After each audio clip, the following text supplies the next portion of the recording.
तस्वीरें हैं और इस पर आप कह रहे हैं कि लोगों को क्या अधिकार है ये करने का। सर क्या बात कर रहे हैं आप? अरे अवैध हो रहा है उसके खिलाफ आवाज कौन नहीं उठाएगा? अवैध के खिलाफ आप आवाज उठाएंगे या नहीं उठाएंगे, मुझे ये बताइए। देखिए, अनऑथराइज जो है सरकार की जिम्मेदारी होती है कि पहले दिन से नहीं बनना चाहिए। और ये जो नफरत के बीच नजर आ रहे हैं सर, ये प्रदर्शन आप एक मिनट अंबर ज़ैदी, ये नफरतों के बीच जो बोले आपने, ये तस्वीरें हासिफ खान के हिसाब से नफरत के बीच का प्रतीक है। अंबर ज़ैदी जरा बताइए कि अवैध अतिक्रमण के खिलाफ आवाज उठाना नफरत का बीच का प्रतीक कैसे हो जाएगा? अंबर ज़ैदी। देखिए अनुराग, सबसे अहम बात यह है कि अभी हासिफ खान साहब ने कहा कि लोगों को यह अधिकार नहीं है कि इस तरह से प्रदर्शन करें। इनको लगता है कि सिर्फ लोगों को देश भर में शाहीन बाग बनाने के अधिकार है, लेकिन जो राष्ट्रीय सुरक्षा से जुड़े मुद्दे हैं उसमें सिर्फ लोगों नहीं बल्कि कई सारे राज्यों की हाईकोर्ट्स ने सरकारों को कहा है कि बहुत गंभीर मामला है। जितने भी सीमावर्ती राज्य हैं उनमें इस तरह से अचानक से जो लोगों की तादाद बढ़ रही है और एक डेमोग्राफिक इम्बैलेंस क्रिएट हो रहा है, ये राष्ट्र सुरक्षा के लिए बड़ा खतरा है। और कई राज्य सरकारों को हाईकोर्ट्स ने दिशा निर्देश दिए हैं, चाहे हम इलाहाबाद हाईकोर्ट की बात करें, झारखंड हाईकोर्ट की बात करें, रिसेंटली ये सारी चीजें हुई हैं। और खासतौर से हम पहाड़ी इलाकों को देखें, उत्तराखंड, हिमाचल और जितने भी, मैं ओवरऑल सीमावर्ती इलाकों की बात कर रही हूँ जिसमें आसाम भी है और रोहिंग्या, कई सारे बॉर्डर से निकलकर जिस तरह से एक सिस्टमैटिकली इन लोगों को बसाया जा रहा है देश में, ये हमारी सुरक्षा के लिए बड़ा मुद्दा है। ये हिंदू मुसलमान का मुद्दा नहीं, देश के मुसलमानों को समझना चाहिए कि जिस तरह से लोग अवैध अतिक्रमण करके हमारे अलग अलग राज्यों में बस रहे हैं, ये हमारे देश के लिए बहुत बड़ा खतरा है। इस देश के मुसलमानों के लिए बड़ा खतरा है। आपको नहीं पता कि जो लोग बाहर से आ रहे हैं वो लोग कौन है, क्यों इस देश में आ रहे हैं, क्या आपको इस सारी चीजों के पीछे का उद्देश्य समझ में नहीं आता? सरकारों को, हाईकोर्ट को, सबको समझ में आता है, लेकिन आपने हाजी खान की बातों को भी जवाब देने की कोशिश की और मैं वो जो सवाल उठा रहे हैं मैं उस पर आगे बात करूंगा, लेकिन हमारे साथ बहुत विद्वान व्यक्ति हैं, अतीकुर रहमान, वो जुड़े हुए हैं। अब अतीकुर रहमान जी, यहाँ पर लोग कह रहे हैं कि सिर्फ हमारी लड़ाई ऐसा नहीं है कि सिर्फ अवैध के खिलाफ है। अवैध के खिलाफ तो लड़ाई है, लेकिन हम जो फेस कर रहे हैं हमारी लड़ाई उसको लेकर भी है।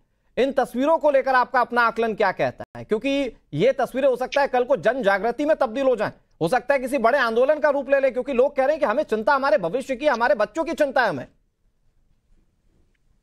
अनुराग जी, कोई भी प्रोटेस्ट करना हमारे लोगों का, भारतीय लोगों का संवैधानिक अधिकार है जी।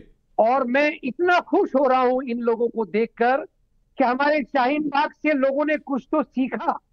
लोगों ने सीखा कि प्रोटेस्ट करना उनका संवैधानिक अधिकार होता है। जिस मस्जिद को लेकर ये प्रोटेस्ट हो रहा है, इन लोगों को तथ्य सामने रखना चाहिए। सरकार अच्छा बुरा सब जानती है, कोर्ट के अंदर मामला चल रहा है, आगे चलेगा, ये प्रोटेस्ट जारी रहना चाहिए।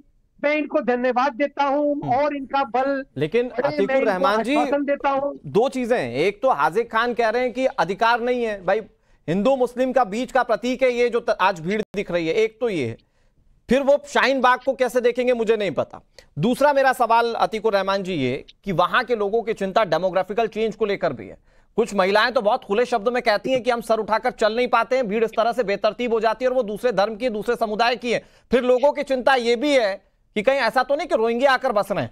तो आपको नहीं लगता कि ये बहुत बड़ा मुद्दा है जिसको सरकार को बहुत फौरी तौर पर इस पर संज्ञान लेना चाहिए हिमाचल प्रदेश की? इमीडिएटली सरकार को इसका संज्ञान लेना चाहिए। और मैं खबरदार करता हूं, कोई सरकारी ओहदे पे कॉन्स्टिट्यूशनल अथॉरिटी बैठे हुए मजाल करें इनको आंदोलन जीवी बोलने की, हम उसका प्रोटेस्ट करेंगे।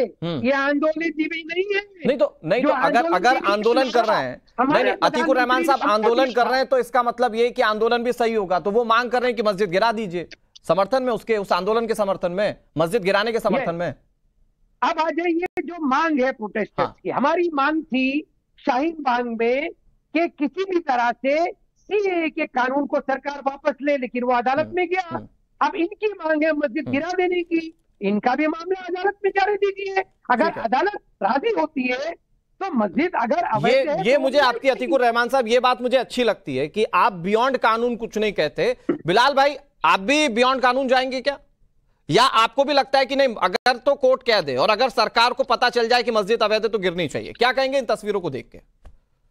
देखिए, भारत के संविधान में सबको इजाजत है, चाहे वो शाहीन बाग का आंदोलन हुआ हो, यहाँ पे कोई आंदोलन हुआ, लेकिन भारत के संविधान में ये भी है कि किसी भी प्रॉपर्टी को तोड़ फोड़ नहीं करना है, उपद्रव नहीं मचाना, संविधान में इजाजत है कि तोड़फोड़ नहीं करना, संविधान में इजाजत है कि अवैध बना लो?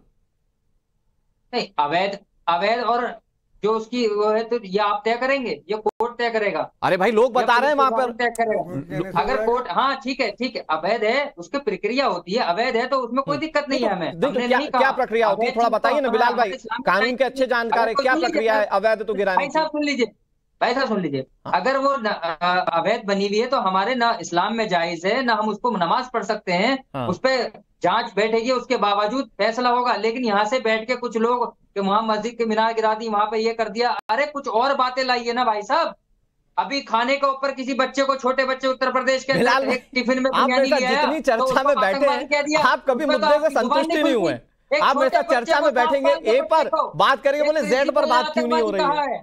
बिलाल भाई ये 6-7 साल के बच्चों को बिरयानी लाने पर आतंकवादी कहा गया है, उस पर तो आप लोगों की जुबान नहीं खुलती। सर मैं अभी कानपुर वाले मामले पर शाहरुख की गिरफ्तारी पर पूछ लूंगा ना तो आपका मुंह सिल जाएगा, आप रहने दीजिए, आज के मुद्दे पर बात कीजिए।